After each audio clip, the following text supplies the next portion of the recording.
Hello everyone, welcome back to education Adda. तो आज हम डिस्कस करने वाले हैं उस टॉपिक के बारे में। ऑलरेडी काफी वीडियो यूट्यूब पे आपको अवेलेबल मिल जाएगी और गूगल पे भी आपको इसके बारे में इन्फॉर्मेशन मिल जाएगी, लेकिन वो इन्फॉर्मेशन इतनी कंफ्यूजिंग हो चुकी है क्योंकि हर एक वीडियो में अलग अलग इन्फॉर्मेशन दी जा रही है सीयू सेट के बारे में। ये वीडियो मैं सिर्फ इसलिए ही बना रहा हूँ ताकि आपको एक करेक्ट इन्फॉर्मेशन आप तक पहुंच चुके।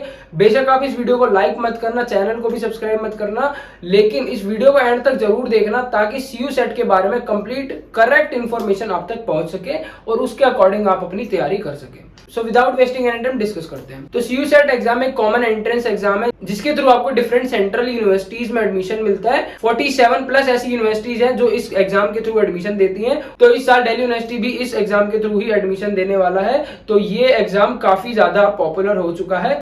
तो बात कर लेते हैं कि इसका शेड्यूल क्या रहता है, कितना टाइम मिलता है, कितने क्वेश्चन होते हैं। तो टाइम पीरियड की मैं बात करूं तो 2 घंटे का आपका सीयू सेट का एग्जाम होता है जिसके अंदर आपको 100 क्वेश्चन अटेम्प्ट करने होते हैं, जिसमें हर एक क्वेश्चन 1 मार्क्स का होगा और नेगेटिव मार्किंग भी इसमें होती है 0.25 मार्क्स की। मतलब कि अगर आपका एक आंसर गलत है तो आपके 0.25 मार्क्स डिडक्ट हो जाएंगे। अब बात कर लेते हैं इसके पैटर्न की। तो जो आपका सीयू सेट एग्जाम है ये 3 सेक्शन में डिवाइडेड है, सेक्शन ए, सेक्शन बी और सेक्शन सी।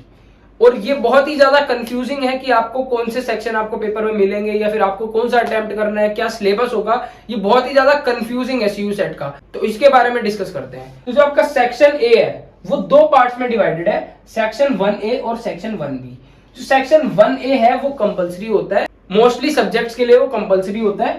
13 लैंग्वेजेस में ये अवेलेबल है, जिसमें आपकी हिंदी, इंग्लिश, पंजाबी, मराठी, तेलुगु, तमिल ये सारे इंक्लूडेड है और भी आपको स्क्रीन पे शो हो रही होगी। जो आपका सेक्शन 1 है ये एक तरह का एक लैंग्वेज टेस्ट है। मतलब कि भी आप एक लैंग्वेज सिलेक्ट करोगे उसी लैंग्वेज में आपको पूरा पेपर अटेम्प्ट करना होगा और इसी लैंग्वेज का आपका पैसेज भी होगा। तो सेक्शन 1A में आपको कॉम्प्रिहेंसिव रीडिंग पार्ट होता है, जैसे कि आप अभी तक इंग्लिश का एग्जाम देते आ रहे हो। उसमें जो फर्स्ट सेक्शन होता है जिसमें आपको पैराग्राफ मिलता था, जिसमें आपको पैसेज मिलता था, उसको आप रीड करते थे और कुछ क्वेश्चंस होते थे उसको आपको आंसर करना होता था। वैसे ही इसमें भी क्वेश्चन होंगे, कुछ ग्रामेटिकल क्वेश्चंस भी होंगे, जैसे वोकैब हो गया, सिनोनिम्स एंटोनिम्स हो गया, ग्रामर्स के क्वेश्चन हो गए, फीलिंग्स हो गए। तो ये सब क्वेश्चंस आपको देखने को मिल सकते हैं सेक्शन ए के अंदर। इसमें टोटल आपके 40 क्वेश्चंस होते हैं, 45 मिनट्स में आपको अटेम्प्ट करने होते हैं।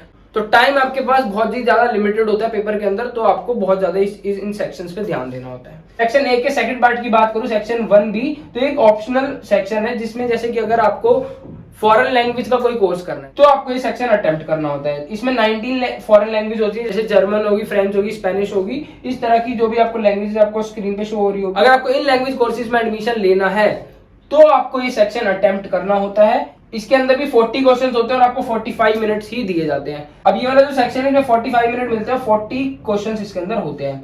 तो अब क्या होता है, अब हर एक यूनिवर्सिटी का ना अलग अलग एलिजिबिलिटी क्राइटेरिया होता है। जैसे आपको बीए ऑनर्स करना है स्पेनिश लैंग्वेज में, तो अब क्या होगा, अब दिल्ली यूनिवर्सिटी ने क्राइटेरिया निकाल दिया कि जिसको भी बीए स्पेनिश ऑनर्स करनी है उसके लिए उसको सेक्शन बी अटेम्प्ट करना होगा और उसको जनरल एप्टीट्यूड टेस्ट देना होगा। सेक्शन सी और सेक्शन बी का सेकंड पार्ट उसको देना होगा। तो 40 क्वेश्चंस इसमें हो गए थे और 60 क्वेश्चंस इसमें होते हैं, 60 क्वेश्चंस इसमें होते हैं और 40 इसमें हो गए। टोटल कितने हो गए, 100 क्वेश्चन, तो 100 मार्क्स का हो गया। अब हर एक यूनिवर्सिटी का अलग अलग क्राइटेरिया होता है और हर एक कोर्स का भी अलग अलग क्राइटेरिया होता है। अगर आप 2 दोस्त हो और एक को फिजिकल साइंस लेनी है, एक को फिजिक्स ऑनर्स लेनी है, तो हो सकता है कि दोनों को अलग अलग सेक्शन अटेम्प्ट करने हो सकता है सेक्शन ए तो इसमें कॉमन होता है, जैसे जो भी ऑनर्स के हो गए। फॉरेन लैंग्वेज सब्जेक्ट को छोड़ के ये वाला सेक्शन 1 का जो ए है ये कंपलसरी होता है सब में, तो इसकी तो आपको प्रिपरेशन करनी ही करनी है। सेक्शन फर्स्ट का भी वो स्टूडेंट्स को प्रिपेयर करना है जो कि फॉरेन लैंग्वेज कोर्स को ऑप्ट करना चाहते हैं। तो होप आपको ये बात मेरी समझ में आई होगी। देखो आगे बढ़ते हैं, जो भी कंफ्यूजन होगी आप मेरे को कमेंट डाउन करके जरूर बताएं। अब जो सेकंड सेक्शन है सेक्शन बी, इसके अंदर योर डोमेन मतलब जो सब्जेक्ट्स आपके पास 12th के अंदर होते हैं उसमें से आपको कोई 6 सब्जेक्ट सिलेक्ट करने होंगे। 27 सब्जेक्ट्स आपको दिखेंगे जो आपके सब्जेक्ट्स में होंगे, जैसे physics, chemistry, math, accountancy, economics, history, politicals.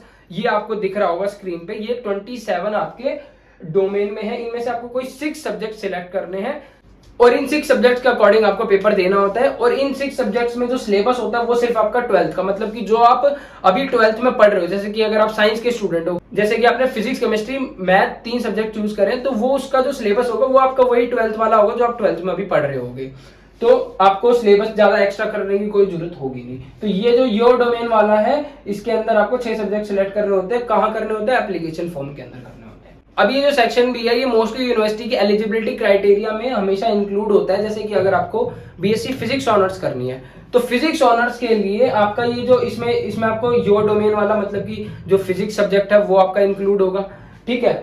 और आपका ये वाला फर्स्ट ये वाला पार्ट इंक्लूड होगा, फर्स्ट पार्ट का ये कॉम्प्रिहेंसिव रीडिंग वाला पार्ट इंक्लूड होगा, और ये वाला पार्ट आपका इंक्लूड नहीं होगा। मतलब कि हर एक यूनिवर्सिटी का अलग होता है। वो आपको कैसे पता चलेगा? वो हर एक यूनिवर्सिटी अपनी वेबसाइट पे डालती है कि उनका क्या एलिजिबिलिटी क्राइटेरिया है, वो आप उनकी पर्टिकुलर वेबसाइट से जाके चेक कर सकते हो, और एप्लीकेशन फॉर्म के बाद वो धीरे धीरे अपने रिलीज कर देते हैं। तो उसके बारे में अगर आपको इन्फॉर्मेशन चाहिए तो मैं अपनी कम्युनिटी पोस्ट पे रेगुलर डालता रहूंगा, तो चैनल को सब्सक्राइब कर लेना अगर आपको इन्फॉर्मेशन चाहिए हो तो। ये ऑप्शनल टेस्ट है, मतलब कि कुछ कोर्सेज में ये इंक्लूड होता है और कुछ कोर्सेज में ये इंक्लूड नहीं होता है। जैसे कि बीए फिलॉसफी ऑनर्स के लिए उसने क्राइटेरिया निकाल दिया कि उसको चाहिए domain plus general aptitude test. तो उस केस में आपको सेक्शन सेकंड और सी क्या करना होगा? अटेम्प्ट करना होगा। अब देखो सेक्शन सी आपका कितने मार्क्स का है?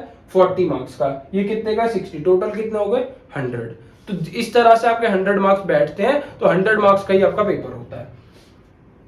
तो सेक्शन सी के अंदर क्या होता है? जीके के करंट अफेयर के क्वेश्चन मिल जाएंगे आपको। अब इसका ना लेवल मेरे से काफी बच्चे पूछ रहे थे कि इसका क्या लेवल होता है। देखो जनरल करंट अफेयर्स के आपके नॉर्मली क्वेश्चन होते हैं। इसके अलावा जो मैथमेटिकल रीजनिंग के क्वेश्चन है क्लास 8th लेवल के, स्पेशल मेंशन है वेबसाइट पे कि क्लास 8th लेवल की आपकी मैथमेटिकल रीजनिंग होगी, जो भी फंडामेंटल होते हैं जैसे commutative rule, associative rule, BODMAS, ये सारी चीजें आपको कर लेनी है, जैसे पावर से रिलेटेड जो क्वेश्चन होते हैं। इसके अलावा कुछ मेंटल एबिलिटी के भी क्वेश्चन होते हैं, मैथ्स के, लैंग्वेज क्वेश्चन, उनकी भी आप प्रैक्टिस 1-2 बार कर सकते हो।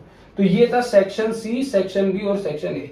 अब मैं आपको फिर से एक बार बता रहा हूं कि आपको ये तीनों सेक्शन अटेम्प्ट नहीं करने होंगे, आपको आपके कोर्स के अकॉर्डिंग सेक्शन अटेम्प्ट करने होंगे और कॉलेज के अकॉर्डिंग। वो हर एक यूनिवर्सिटी अपनी वेबसाइट पे डालती है, वो आप अपने वेबसाइट पे चेक कर सकते हो। वो अगर अभी नहीं डला है तो आने वाले टाइम पे डल जाएगा। ये आपका कोर्स है, उसके अकॉर्डिंग आपको सेक्शन अटेम्प्ट करने हैं। तो ये वाला सेक्शन जो सेक्शन ए है इसकी तो आप प्रिपरेशन करना चालू कर दो, और ये वाला जो डोमेन है इसका आप खास ध्यान रखना। इसके अलावा जो सेक्शन ये मोस्टली ऑप्शनल होता है, कुछ सब्जेक्ट में इंक्लूड होता है, कुछ सब्जेक्ट में इंक्लूड नहीं होता। जैसे ये जो बीए ऑनर्स के है उसमें मोस्टली इंक्लूड मिलेगा ये, तो बीए ऑनर्स वाले इस पे ध्यान ज्यादा दे सकते हैं, और जो भी इससे रिलेटेड अपडेट होगी मैं आपको बता दूंगा। और अगर आप इसकी प्रिपरेशन करना चाहते हैं सेक्शन ए और सेक्शन सी की, तो हमारा इंस्टीट्यूट है पीतमपुरा में, वो पर्टिकुलर सीयू सेट की ही तैयारी करवाते हैं।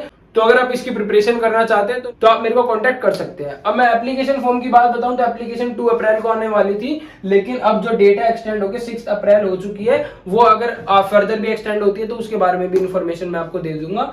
800 से 1000 के बीच में इसकी जो फीस होती है जनरल कैटेगरी के लिए। इसमें मेनली आपको अपनी फोटो और सिग्नेचर का ध्यान रखना है, जेपीजी फॉर्म में स्कैन करके जाती है वो, वरना वो एक्सीड चली जाती है जो उनकी लिमिट होती है उससे, तो स्कैन करके आपको भेजनी है। इसके अलावा ये पेपर होगा कब? जो टेंटेटिव डेट है वो 1st से 2nd वीक ऑफ जुलाई, मतलब 2nd या 1st वीक में जुलाई में आपका ये पेपर होने के चांसेस है। ऑफिशियल डेट अभी अनाउंस नहीं हुई है, ये टेंटेटिव डेट है, मतलब कि लगभग इसके अराउंड ही होगा। जो भी इससे रिलेटेड फर्दर अपडेट आती है मैं आपको इस चैनल पे जरूर अपडेट कर दूंगा। तो वीडियो आपको इन्फॉर्मेटिव लगी हो तो वीडियो को शेयर जरूर कर देना। सो मिलते हैं नेक्स्ट वीडियो में। Thank you so much.